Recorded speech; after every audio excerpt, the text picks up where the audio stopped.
Chers frères et sœurs, jusqu'où avons-nous de la foi? Je crois que c'est la question que nous pose cet évangile. On peut effectivement discuter sur le fait que Jésus apparaît un peu dur dans cet évangile, puisqu'il va même traiter cette femme étrangère de petit chien, mais je ne crois pas que l'objet soit vraiment là. L'objet, c'est vraiment cette foi, la foi de cette femme qui est vraiment donnée en exemple par Jésus. Alors, vous voyez, cette femme, elle a une foi assez extraordinaire parce que c'est une foi qui passe au-delà des obstacles. Premier obstacle, Jésus ne lui fait aucune réponse.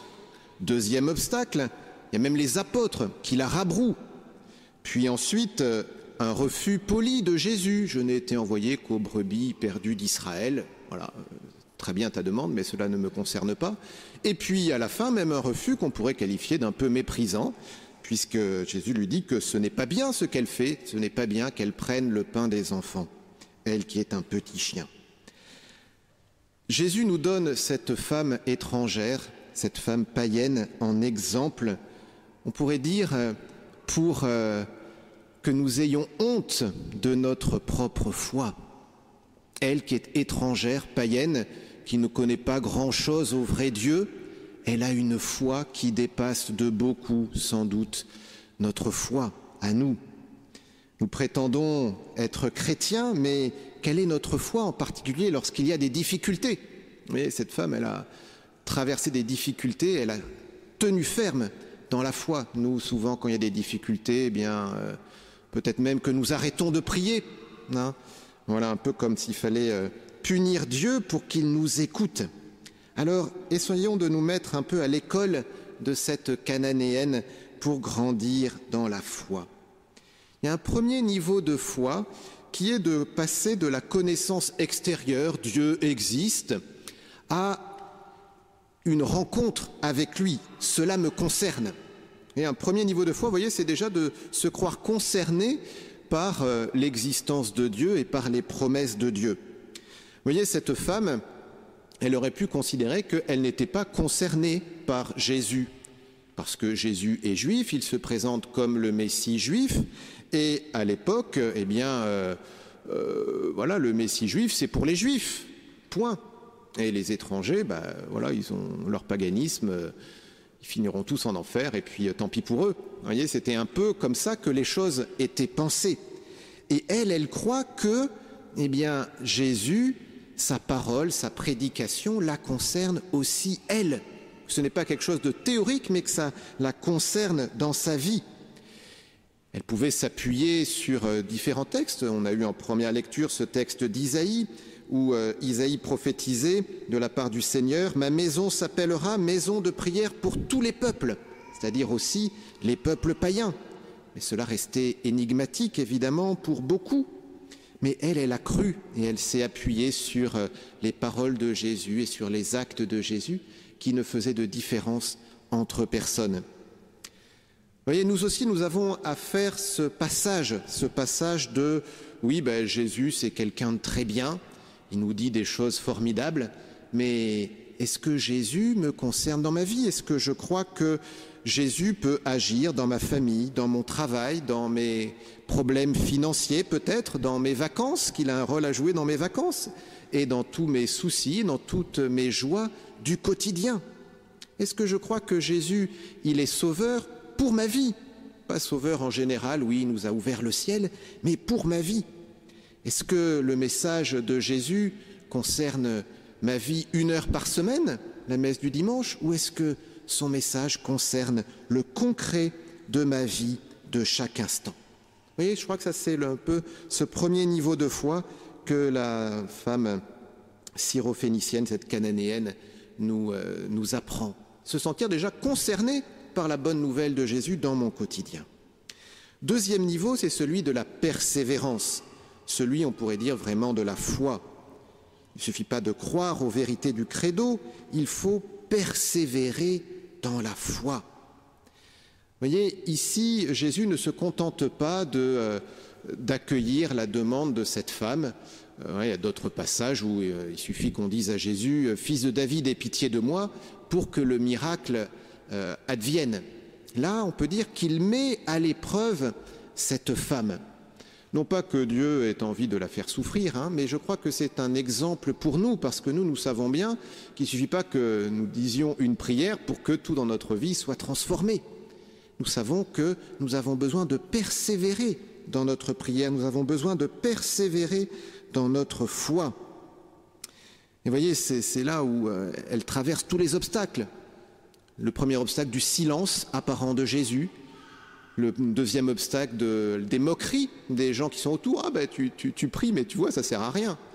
Et puis ensuite même Jésus qui semble aller contre sa demande.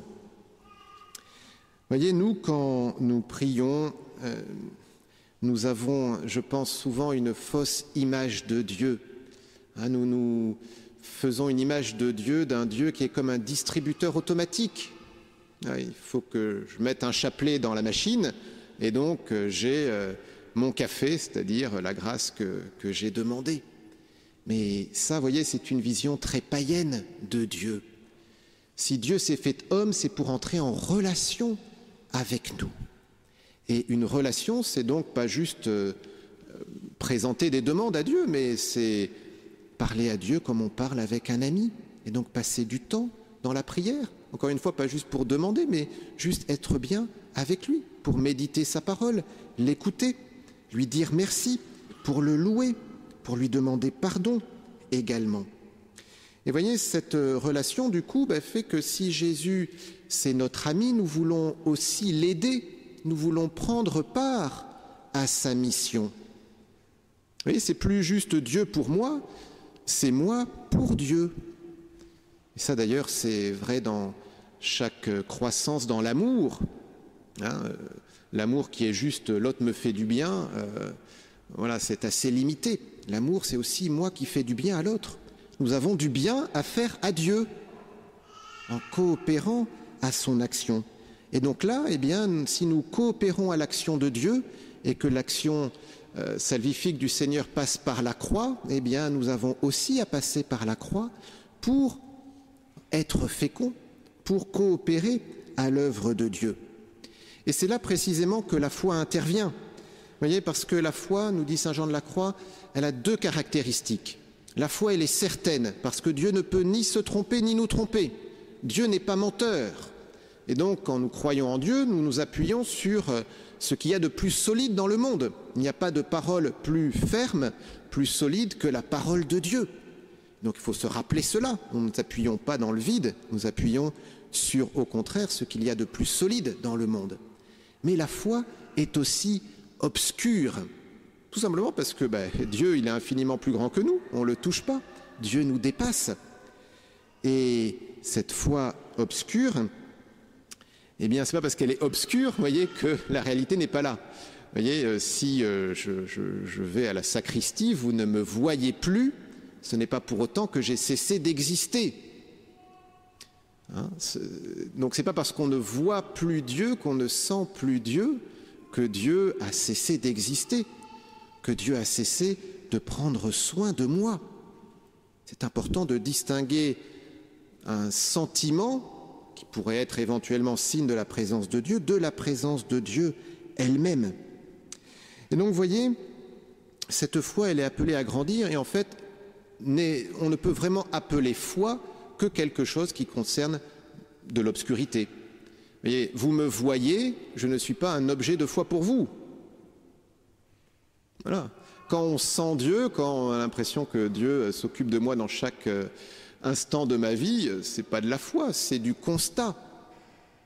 Par contre, je peux dire que j'active ma foi quand je continue à croire en Dieu alors que visiblement tout me semble contraire. Vous voyez ce que fait cette femme?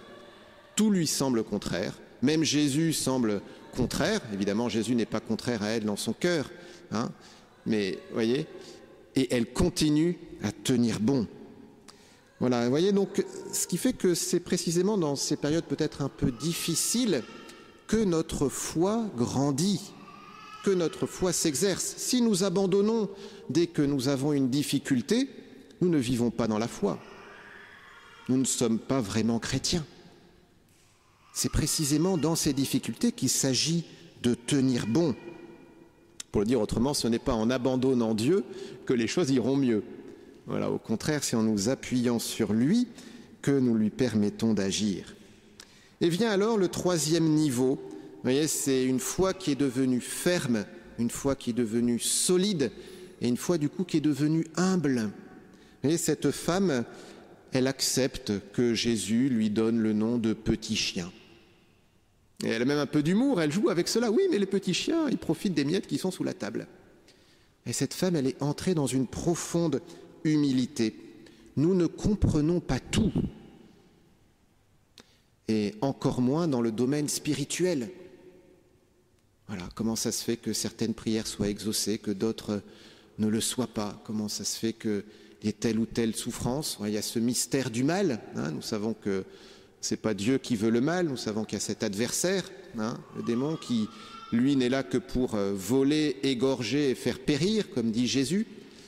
Mais voilà, il y a beaucoup de mystères, il y a beaucoup de choses que nous ne comprenons pas. Nous savons aussi que dans notre vie, nous comprenons parfois des choses après coup. Mais vous voyez, une foi du coup qui est humble, qui accepte de ne pas tout comprendre, mais qui reste ferme et qui permet à Dieu d'agir.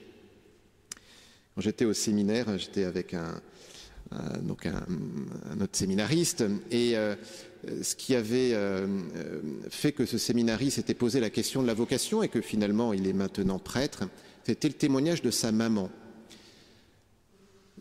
La famille rencontrait de grandes difficultés, je passe les détails, et du coup, donc ce jeune posait la question à sa maman, mais maman, comment peux-tu encore croire en Dieu vu tout ce qui nous arrive? Et la maman de répondre, écoute, je ne peux pas t'expliquer, je ne comprends pas forcément, mais je crois. Voilà. Eh bien, c'est sur cette foi c'est grâce à la foi de sa maman que ce jeune, en fait, a fait tout un itinéraire et est maintenant prêtre. Vous voyez, c'est un peu ce que nous donne en exemple Jésus, en nous donnant en exemple cette femme. Et ce qui est très beau, vous voyez, c'est que c'est ainsi que vient la fécondité. Cette femme, elle est devenue missionnaire, elle est donnée en exemple pour nous parce qu'elle a tenu bon dans la foi malgré les difficultés. Si nous voulons avoir de la fécondité dans notre monde, si nous voulons avoir un rayonnement, si nous voulons témoigner de Jésus, notre foi doit aller jusque-là. Parce qu'alors, nous sommes unis à la passion de Jésus, Jésus qui a dû continuer à faire confiance à son Père dans la passion, et il a pu ressusciter et ainsi nous apporter le salut. Alors que cette femme vraiment nous aide à tenir bon, à tenir bon, à tenir bon. Notre foi grandit alors, notre amour de Dieu grandit alors, notre espérance grandit également, et c'est alors que nous portons du fruit dans le monde spirituel. Alors en conclusion, puissions-nous imiter cette femme cananéenne, d'abord en laissant entrer le Christ dans le concret de nos vies, non pas comme un étranger, mais en croyant que vraiment sa parole nous concerne.